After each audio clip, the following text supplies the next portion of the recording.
Livro de Deuteronômio, capítulo 1, a partir do versículo 19.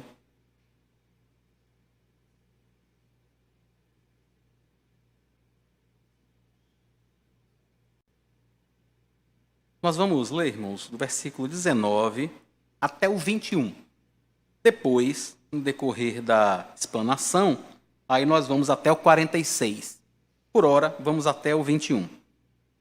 Então, partimos de Horebe e caminhamos por todo aquele grande e terrível deserto que vocês viram, pelo caminho da região montanhosa dos amorreus, como o Senhor, nosso Deus, nos havia ordenado, e chegamos a Cades Barneia. Então ele lhes disse: vocês chegaram à região montanhosa dos amorreus, que o Senhor, nosso Deus, nos dá. Eis que o Senhor, seu Deus, colocou esta terra diante de vocês. Vão e tomem posse desta terra, como o Senhor, o Deus de seus pais, falou. Não tenham medo e nem se assustem. Amém. Vamos orar? Senhor, obrigado pela tua palavra. Obrigado por tudo que foi registrado para a nossa edificação e por tua misericórdia. Fala conosco, abre o nosso entendimento. Queremos te rogar que no nome de Jesus, Deus, no nome de Jesus, quebre a dureza do nosso coração e aplique a tua palavra à nossa vida, Pai, para que nós possamos ser santificados dia após dia, para que nós possamos honrar o teu nome com a nossa vida, no nome de Jesus. Amém. Não sei se você já teve essa experiência, eu espero que não, de você ter um carro, sei lá, que vale 17 mil reais, 18 mil reais, mas ele é quitado. E aí, de repente, você percebe, entende, tem a vontade de ter um carro um pouquinho melhor, de 70 mil reais. Você tinha um de 17. Mas você entende que merece um de 70. O problema é que para ter esse de 70, você vai precisar financiar em 96 prestações. E mesmo assim, as tais 96 prestações ainda vão consumir um bom percentual do seu salário. Mas é um carro que você sempre quis e você merece. Então o que a pessoa faz? Compra. Dá o dela de entrada, 17 mil, financia o resto para 96 meses. E aí, depois de 8 anos pagando, no maior sufoco, deixou de comprar muita coisa, deixou de fazer muita coisa mesmo, porque boa parte do seu salário estava comprometida com essa prestação. E aí dá para você imaginar toda a confusão que deu em casa, né? Com esposa, com filhos, com família. Dá para imaginar, irmãos, 8 anos de confusão por causa de uma compra, por causa de um negócio mal feito, que lhe comprometeu. E não sei se vocês sabem, mas no decorrer desses 8 anos, pessoas ficam doentes, outros problemas acontecem, a tubulação da casa dá um problema, você precisa gastar dinheiro que não estava previsto. E aí você ainda tem uma prestação de um carro por 8 anos. Mas, depois de muitos problemas, chega a 96ª prestação. A hora de que está acabando. É o último dia, vou pagar a última prestação hoje. E aí, quando você vai pagar, seu carro já está com 8 anos de uso. E aí chega a sua esposa para você, chega alguém para você e diz assim: querido, eu preciso lhe lembrar do que aconteceu 8 anos atrás. Você está lembrado do que aconteceu 8 anos atrás? Não, mas já tem tanto tempo, já passou. Não, não passou não. Você não sabe tudo que a gente passou não, né? Você não está lembrado de tudo que a gente enfrentou por conta dessa escolha que você fez não, né? Você encarou 96 prestações e prejudicou a família toda por 8 anos. Agora você vai comprar outro carro, terminou a prestação, terminaram os 8 anos, agora você já pode comprar outro carro. Mas pense muito bem no que você vai fazer. Pense, avalie com muito cuidado o que você vai fazer para que a gente não precise encarar novamente 8 anos de sérios problemas. Irmãos, é exatamente isso que Moisés está fazendo aqui. É exatamente isso. Ele está lembrando aqueles irmãos, ele está lembrando ao povo de Israel algo que aconteceu há mais ou menos 38, 39 anos atrás. há muitos e muitos anos atrás, eles tinham chegado diante da terra, eles tinham chegado perto de Jericó, eles atravessariam o Jordão e já poderiam tomar posse da terra. Isso está descrito em Números 13 e 14, né? A história original, o momento quando o carro de 70 mil para 96 prestações foi comprado. Está lá em Números 13 e 14. Então eles escolhem espias e mandam essas pessoas olhar a terra. As pessoas olham e dizem: rapaz, essa terra é simplesmente maravilhosa. É isso que Moisés está começando a escrever aqui. A terra é maravilhosa, mas tem um problema. As pessoas são muito fortes, os guerreiros são muito altos, são muito fortes, a cidade tem muralhas muito fortes, a gente não vai conseguir. Por conta disso, Deus se chateia com eles e diz: eu trouxe vocês até aqui, por algum acaso, vocês esqueceram tudo que eu fiz no Egito, vocês esqueceram dos 10 sinais, das 10 pragas, vocês esqueceram como eu tirei vocês do Egito, como eu humilhei os deuses de Faraó, vocês estão esquecidos como eu afoguei o exército de Faraó no Mar Vermelho, vocês estão esquecidos o modo como eu abri o Mar Vermelho para vocês, como eu providenciei água, como eu trouxe vocês até aqui. Será que depois de ter feito tudo isso, eu não posso colocar vocês nessa terra que eu prometi? Quando eles pararam, irmãos, diante daquelas dificuldades e disseram: nós não vamos conseguir, o que eles estavam na realidade dizendo é: Deus mentiu para nós. Deus mentiu para nós. Ele disse que ia fazer algo. Ele disse que ia nos colocar numa terra que mana leite e mel. Ele prometeu isso aos nossos antepassados. Mas ele não vai fazer isso agora. Ele não tem como cumprir a promessa dele, porque os soldados de Jericó são imensos, as muralhas mais imensas ainda, é todo mundo forte, e nós não vamos conseguir entrar. Deus nos traiu, Deus mentiu para nós. Na realidade, o que vai acontecer é que nós vamos morrer aqui. Isso foi o que aconteceu naquele período lá. E Moisés agora, irmãos, como a gente tem visto, né, Deuteronômio é o momento em que Moisés está reunido com o seu povo. Ele não vai entrar na terra, esse povo vai, e ele está reunindo esse povo para conversar com eles, e diz: rapaz, lembrem do que vocês fizeram 8 anos atrás, quando compraram um carro que não podiam pagar. Lembrem de todo o sofrimento que vocês enfrentaram e de todo o sofrimento que vocês causaram às pessoas próximas de vocês por causa de uma doidice. Porque vocês queriam comprar um negócio que vocês não podiam ter. Vocês sofreram muito. É isso que ele está lembrando. Então, como é que ele reconta essa história agora? Eu queria andar um pouquinho com os irmãos nesse momento em que Moisés relembra isso que aconteceu, né? No versículo 19, irmãos.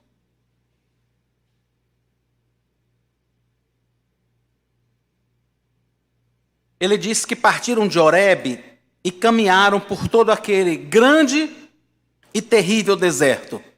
Eles passaram momentos muito difíceis mesmo. Viver no deserto não é fácil. Por isso, de vez em quando, eles paravam e diziam assim a Moisés: por algum acaso, você tirou a gente do Egito para matar a gente aqui. Não tinha sepultura no Egito suficiente, não, para você enterrar a gente lá. Aí você trouxe a gente para enterrar no deserto. A vida no deserto realmente era muito difícil, era muito complicada. Mas para chegar na terra que o Senhor tinha dado a eles, que o Senhor havia prometido, eles deveriam passar por aquele lugar. Eles tinham que passar pelo deserto, atravessar todo o deserto, até chegar a Jericó. Era o único modo, irmãos. Era o único modo de chegar a Jericó, era passando pelo deserto. Mas aquela região onde eles iriam habitar, foi o Senhor quem deu. É verdade, naquele momento quem morava lá eram os amorreus, né? Está aí no versículo 20. Então eles disseram: vocês chegaram à região montanhosa dos amorreus. Vejam que interessante, no versículo 20, o contraste que ele faz, né? Ele diz que a região montanhosa, de quem era? Dos amorreus. Mas o que é que Deus faz? Que o Senhor, nosso Deus, nos dá. De quem é a terra, irmãos? Em última instância. A quem pertence toda a propriedade? A Deus. Se você não sabe, quando a gente fala de toda a propriedade pertencer a Deus, nós estamos falando do seu apartamento, nós estamos falando da sua casa, nós estamos falando do seu carro, nós estamos falando de qualquer propriedade que eu e você tenhamos. Como os amorreus, nós estamos usando aquilo que é de Deus, irmãos. Nenhum de nós vai levar o nosso apartamento. Não vai. Os amorreus não podiam ficar naquela terra mais tempo do que Deus determinasse. Eu acho muito legal, o versículo deixa claro, a terra era dos amorreus, mas o Senhor dá ao seu povo, o Senhor dá ao povo de Israel. Toda a propriedade, irmãos, toda a terra pertence ao Senhor. Uma outra coisa muito interessante aqui no texto é que no versículo 21 ele diz que o Senhor dá a terra, o Senhor coloca a terra diante deles, versículo 21, né? E veja que o Senhor diz: vão e tomem posse. Tomem posse. Não é interessante? Talvez as pessoas pudessem dizer assim: o Senhor não está me dando, então é minha, certo, tome posse. É aquilo que Deus nos dá, e é o que Deus faz aqui, né? Ele está dando. Mas há uma responsabilidade minha e sua nesse processo. Isso me lembra muito, irmãos, o que acontece com o nosso trabalho. Quem nos sustenta é o Senhor. Ele usa para isso, na maioria das vezes, o nosso trabalho. E é Ele quem nos dá o trabalho. Mas dia após dia, a gente não tem que se levantar e ir lá trabalhar. Todo mundo, irmãos, tem que fazer isso. Todo mundo tem que descansar um período de tempo e depois tem que trabalhar. O trabalho é uma das coisas nas quais nós gastamos a maior parte da nossa vida, né? A maior parte da nossa vida acordado é trabalhando. Então, assim, é Deus quem dá o trabalho, mas nós precisamos fazer como o Senhor diz aqui a eles: vá e tome posse. A terra era dos amorreus para usar, eles tinham a propriedade, eles podiam usar, eles tinham a posse, né? Mas a propriedade é de Deus. E eu estou dando a vocês para vocês usarem. Vocês só precisam entrar e tomar posse. E aí eles têm uma ideia. Vamos mandar alguns espias. Está no versículo 22, né?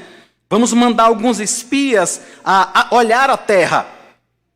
Versículo 23, Moisés diz que isso pareceu uma boa ideia para ele.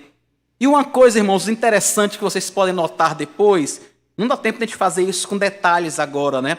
Mas se você olhar Números 13 e 14, o texto diz que foi Deus quem mandou Moisés enviar os 12 espias.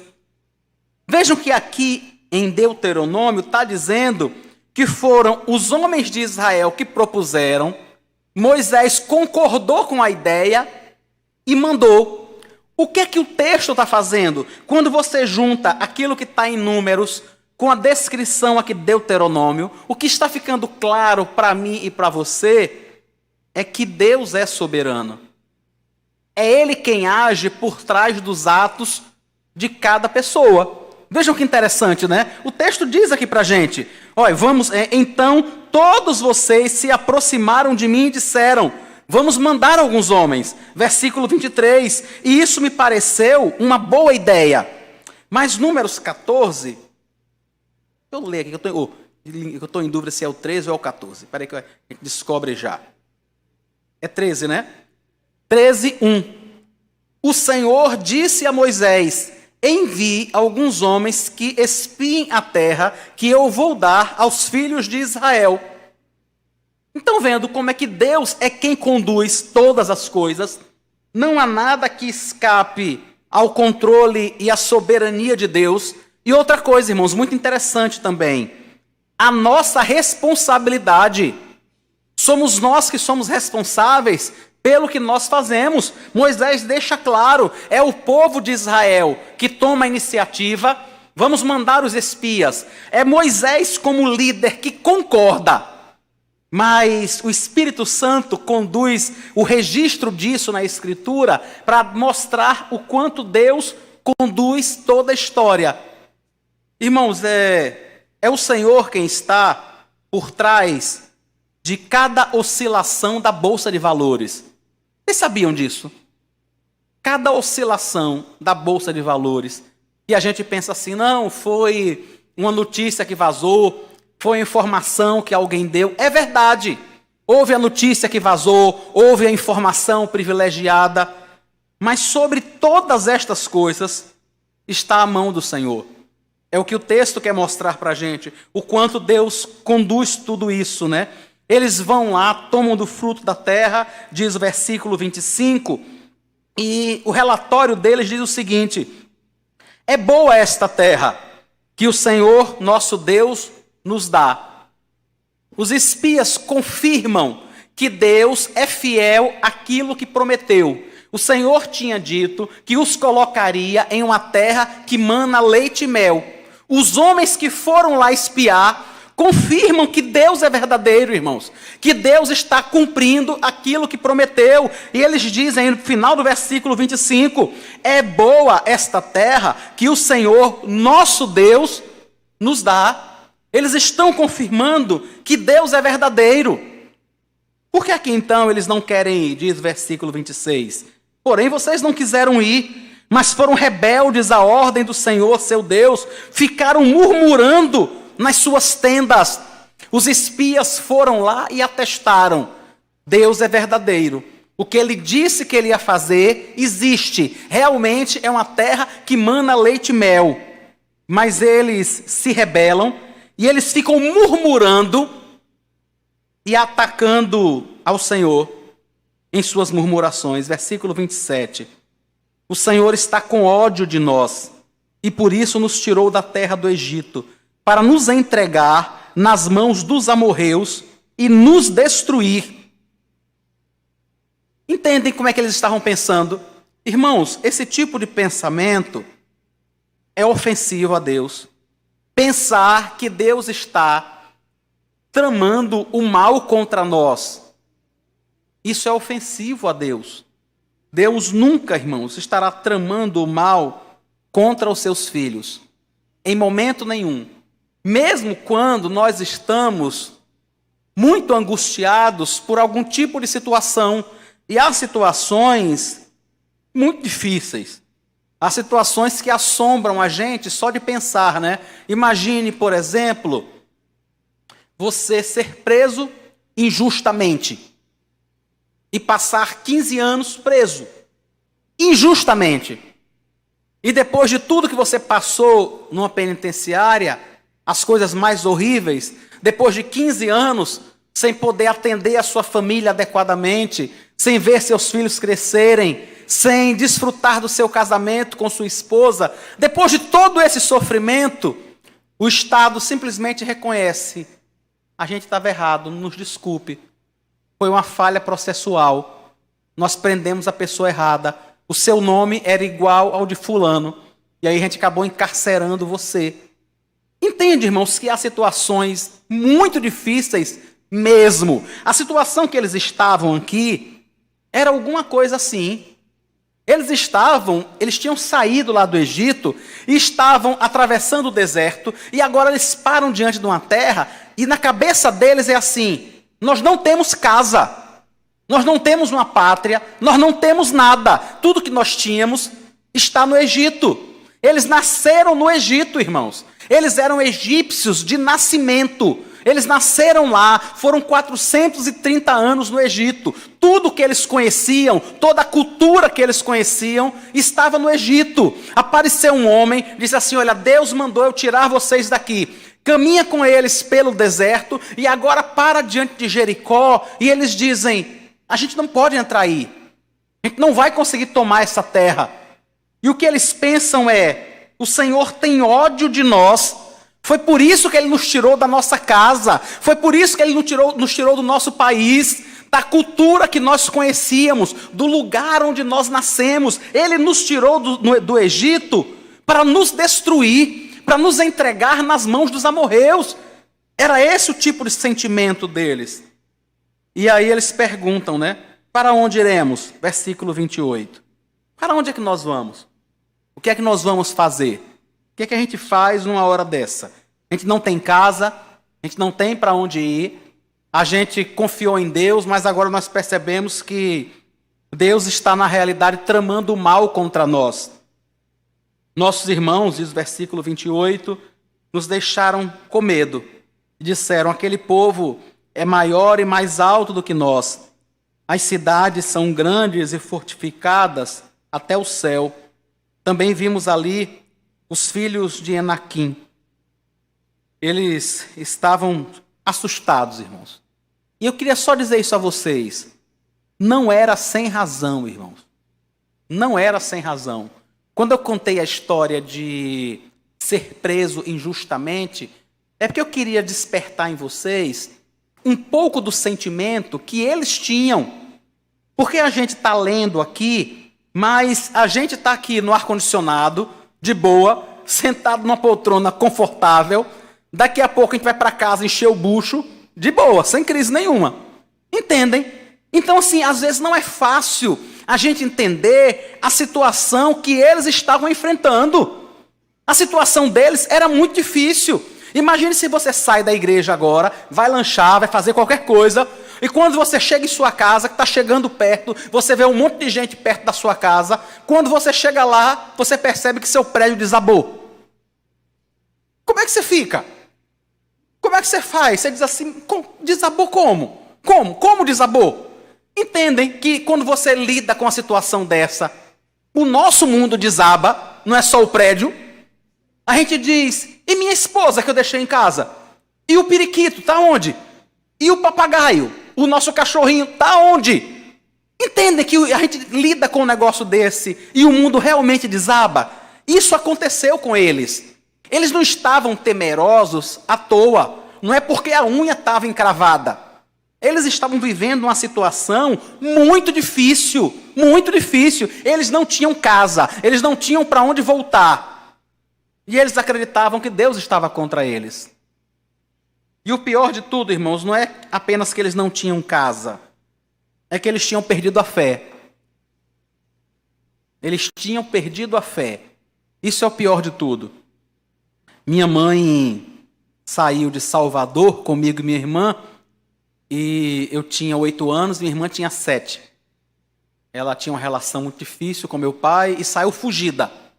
No meio da noite, a gente entrou no ônibus e foi para o Rio de Janeiro, sem conhecer ninguém, sem nada, com uma criança de 8 anos e outra de 7. Foi tenso, foi muito tenso, você não tem ideia não.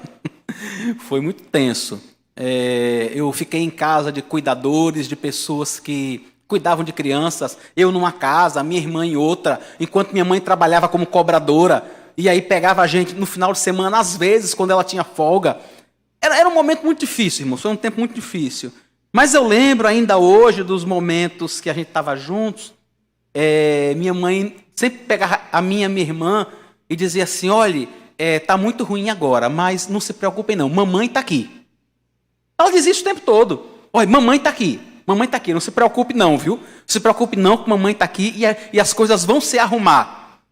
E a gente com 7, 8 anos, era tudo que a gente precisava saber. A gente não tinha casa. Eu morava numa casa com mais 13 crianças. E dormia um monte, um em cima do outro, né? Para vocês imaginarem o que é um monte de criança que um casal tomava conta, né? Então assim, a gente não tinha casa, a gente não tinha nada, a gente não tinha brinquedo, não tinha nada. Mas minha mãe chegava para a gente e dizia, olha, mamãe está aqui. E isso trazia uma tranquilidade muito grande para a gente. Essas pessoas aqui, irmãos, eles tinham perdido a casa, eles tinham perdido o lar, eles tinham perdido a referência, e eles não conseguiam ouvir o Senhor dizer, eu estou aqui. Entendem que isso era o pior. Eles não tinham nada, e agora não tinham nem fé. Moisés diz aí no versículo 29, Moisés diz a eles, não fiquem apavorados, não tenham medo. Moisés começa a relembrar a eles tudo que Deus já fez por eles. Versículo 30, O Senhor, seu Deus, vai adiante de vocês. Ele lutará por vocês, segundo tudo o que viram que ele fez conosco no Egito e também no deserto, onde vocês viram que o Senhor, seu Deus, os levou, como um homem leva o seu filho, por todo o caminho pelo qual vocês andaram, até chegar a este lugar. Mas nem assim vocês creram no Senhor, seu Deus, que foi adiante de vocês por todo o caminho, para procurar o lugar onde deveriam acampar. De noite, estava no fogo, para mostrar o caminho por onde vocês deveriam andar. E de dia na nuvem. Irmãos, Moisés está olhando para 38 anos atrás e dizendo assim, olha, os pais de vocês foram cuidados por Deus de uma forma muito maravilhosa.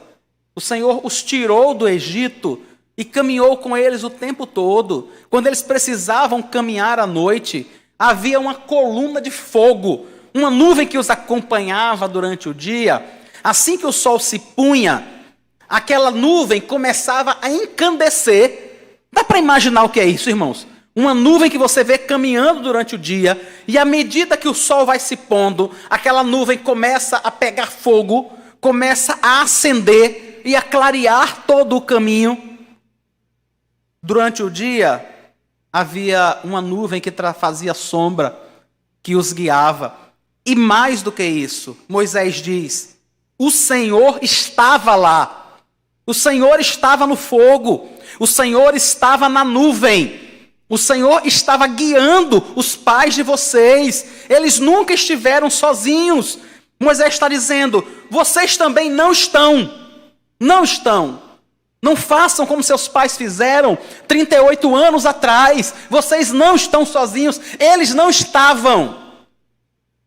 E Moisés, irmãos, lembra a eles, agora aos filhos daquelas pessoas, né? Porque todas aquelas pessoas tinham morrido no deserto. Moisés lembra a eles tudo que eles precisaram enfrentar por não confiar em Deus. Versículo 35. Isso é Deus falando, né? Nenhum dos homens desta geração perversa verá a boa terra que jurei dar ao pai de vocês, com exceção de Calebe, filho de Jefoné. Ele verá essa terra e darei a ele e aos filhos dele a terra em que ele pisou, porque perseverou em seguir o Senhor. Também contra mim se indignou o Senhor por causa de vocês, dizendo, também você não entrará nesta terra. Há 38 anos atrás, mais ou menos, quando eles ofenderam a Deus, quando eles, dentro das suas casas, irmãos, eles não estavam dizendo isso para outras pessoas, não. Eles estavam pensando no seu coração, dentro de suas casas. Eles estavam pensando, o Senhor tirou a gente do Egito para matar a gente aqui. E o texto diz que o Senhor diz, então tá certo, então vocês vão morrer. E eles, como nós também faríamos, né, irmãos, eles pensavam nas crianças deles. Não é? Quantos de nós pensamos nos nossos filhos quando são pequenos, né? Quantos de nós, às vezes, doente, a gente diz assim, eu não posso morrer não, eu tenho um filho pequeno. Não é? A gente não fala isso. A gente não pensa logo nos nossos filhos. Como é que os nossos filhos vão ficar? Quando a gente tem um filho, irmãos, com alguma deficiência física, com algum tipo de limitação, o quanto isso nos preocupa? Não é? A gente não fica assim preocupado. O que é que vai ser dele? Na hora que eu não estiver mais aqui, o que é que vai ser dele? Eu não posso morrer. Como é que vai ficar meu filho? Aquele povo, há 38 anos atrás, parados diante de Jericó, era esse o sentimento deles. Nós vamos morrer. E os nossos filhos vão ficar como? Sabe, como é que vão ficar?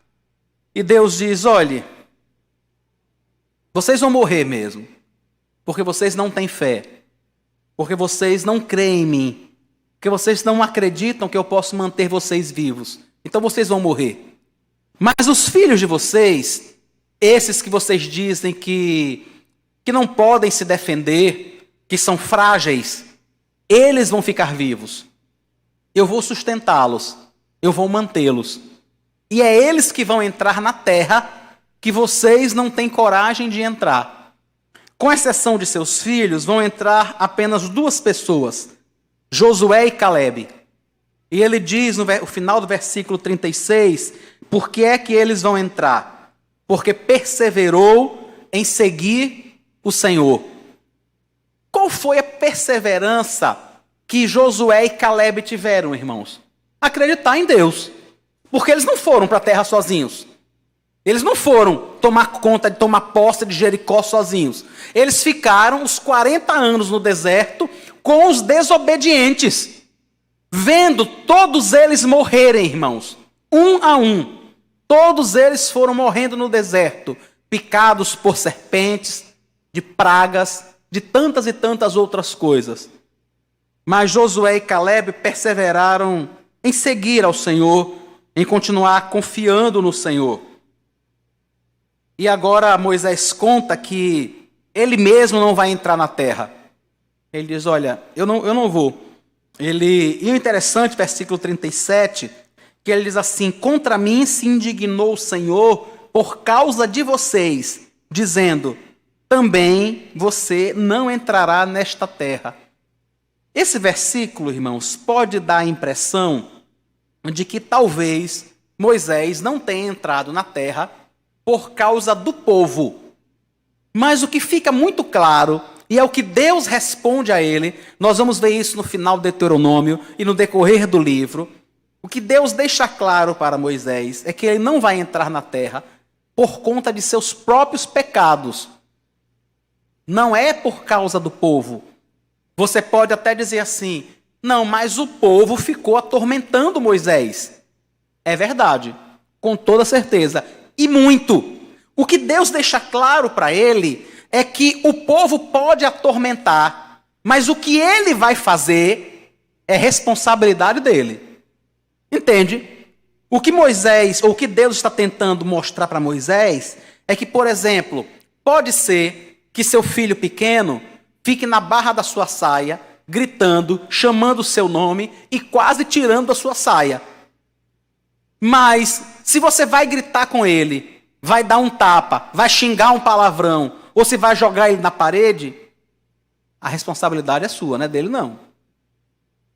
É isso que Deus está deixando claro para Moisés. Sim, o povo atormentou, o povo deu trabalho, mas o modo como eu e você reagimos é responsabilidade nossa, irmãos.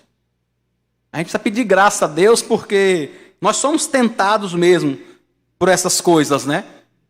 Uma vez eu estava com um grupo de jovens da igreja, a gente andando no shopping, e um dos jovens, a mãe dele estava um pouco à frente, e um dos jovens atormentando a mãe porque queria. Isso aí dentro de um shopping em Maceió, e a mãe conversando com alguém assim, 1,5 metro, 2 metros na frente, ele fazia, mãe, mãe, mãe, mãe. Até que a mãe deu um berro que o shopping todo ouviu. O que é, menino? Me deixa em paz. Entendem que é verdade, as pessoas podem fazer isso, mas a responsabilidade da resposta é nossa. É nossa. O sentimento que Moisés tinha é que ele não estava entrando porque aquelas pessoas fizeram isso, mas foi ele que fez, irmãos. A responsabilidade é deles, não é do povo. O povo tem a sua responsabilidade e vai dar conta a Deus daquilo que fez. A criança que atormenta a mãe vai dar conta a Deus por atormentar sua mãe. O modo como a mãe reage é ela que vai dar conta a Deus pelo modo como ela reagiu. Não é a criança.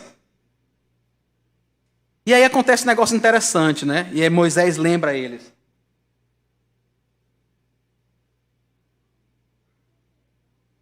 Moisés diz, versículo 41.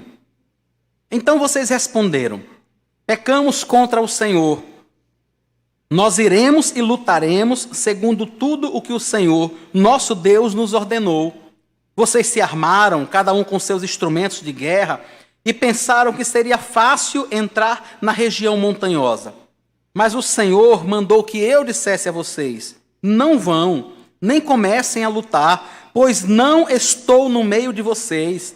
e vocês serão derrotados pelos seus inimigos.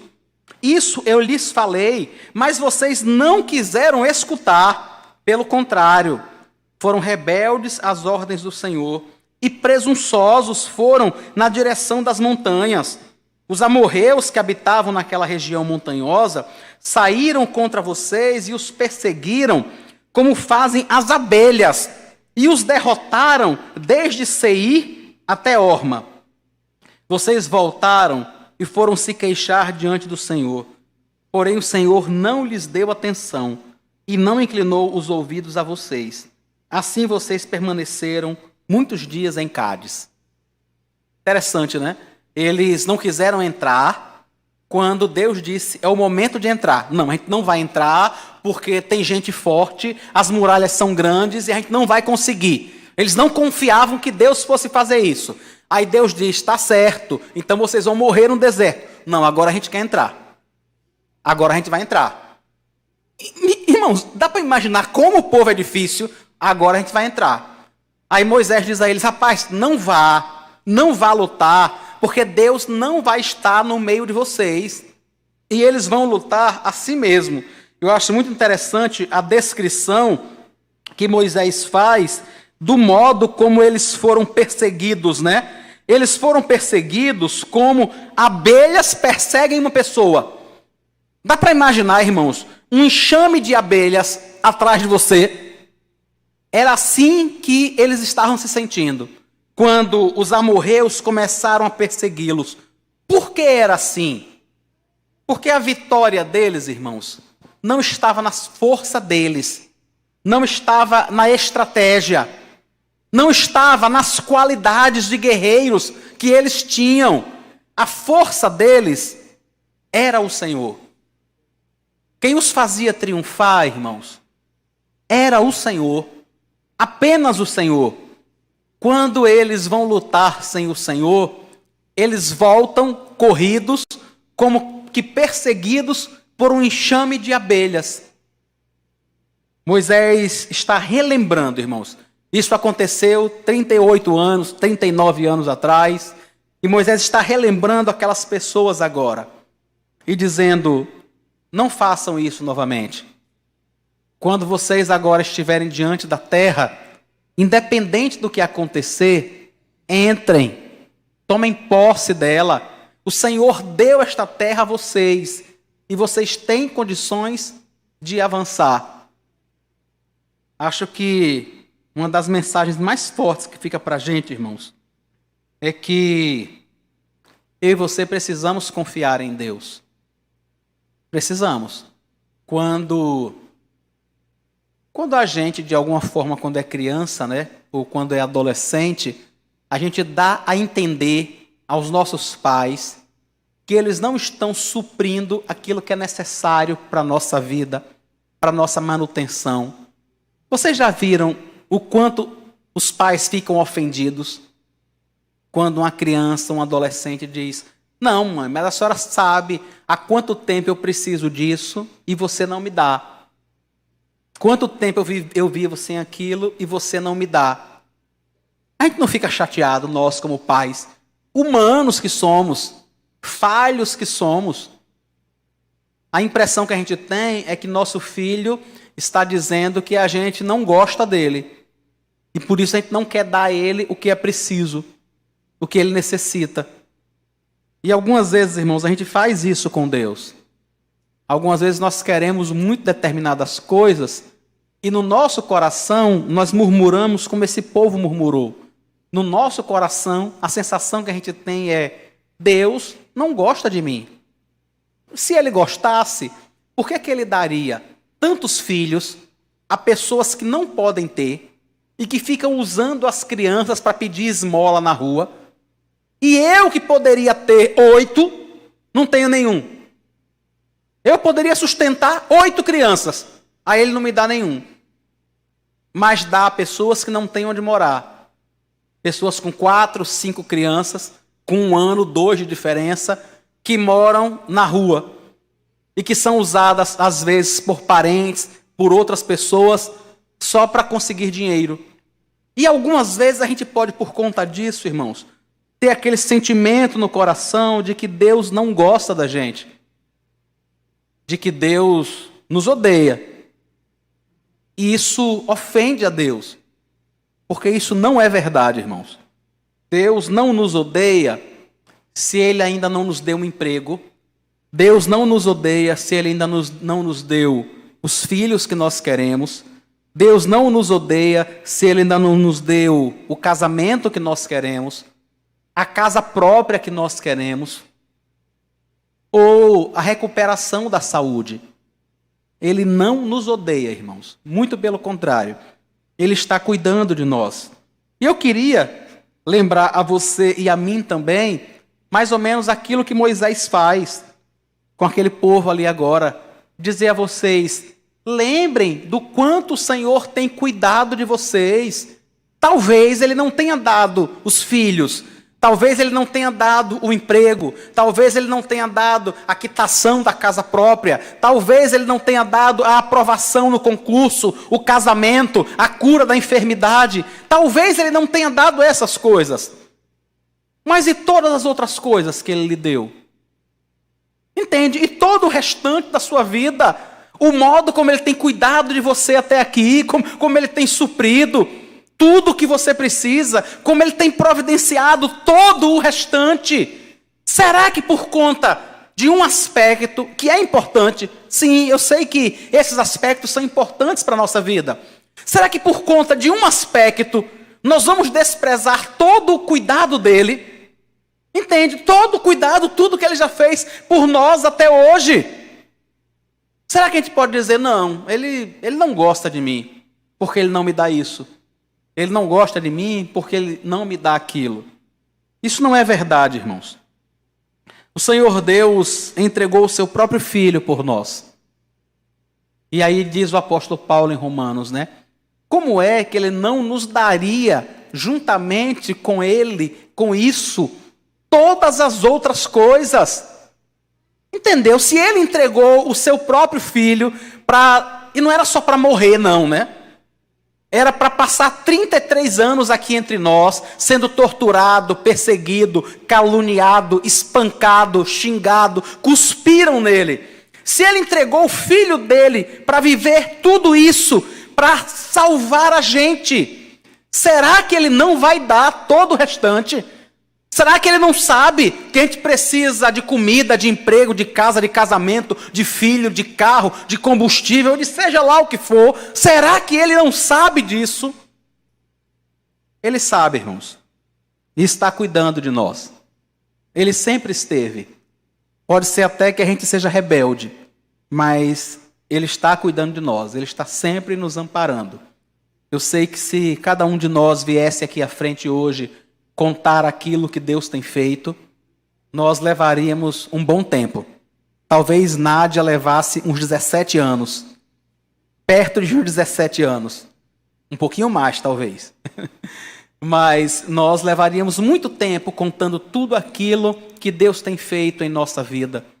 Então, quando seu coração se entristecer, e isso acontece mesmo comigo e com você, quando seu coração se entristecer porque você não tem ainda alguma coisa, lembre de tudo que Ele já fez.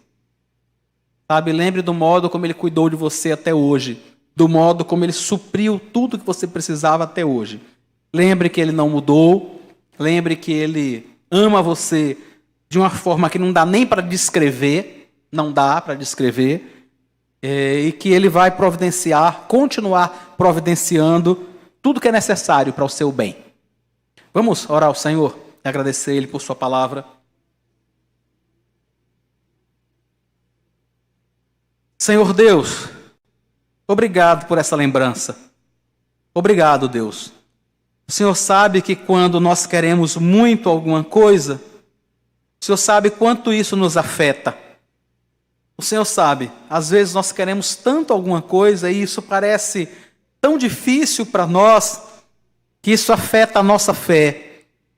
Isso nos faz duvidar da sua bondade. Tenha misericórdia de nós, Pai. Tenha misericórdia. É porque nós somos fracos mesmo. É porque nós somos pecadores. É porque nós temos muita dificuldade, Deus, em olhar para a nossa casa que acabou de desabar e dizer, como disse Jó: o Senhor deu, o Senhor tomou. Bendito seja o nome do Senhor. Nós temos muita dificuldade em fazer isso. E por isso queremos pedir perdão ao Senhor nesta noite. Pelas vezes que nós pecamos contra o Senhor no nosso coração, achando que o Senhor nos odeia, achando que o Senhor não gosta de nós, achando que o Senhor nos tirou do Egito para nos matar no deserto. Nos perdoa, Pai, quando esses sentimentos surgem no nosso coração. Nos perdoa. Nos dá da Tua graça, nos ajuda a confiarmos em Ti. Que nessas horas o Teu Espírito Santo possa nos lembrar de tudo o que o Senhor já fez por nós. Que nessas horas o Teu Espírito possa lembrar a mim e a cada um dos irmãos tudo que nós já passamos, Senhor. Que o Senhor possa me lembrar daquela casa com todas aquelas crianças que o Senhor usou por um tempo para que eu pudesse estar ali, para que eu tivesse um teto sobre a cabeça. E tudo que o Senhor tem suprido até hoje. Obrigado, Deus, obrigado. Nos sustenta, nos anima, anima a nossa fé. Ajuda-nos a confiar em Ti. Nós te oramos agradecidos no nome de Jesus. Amém.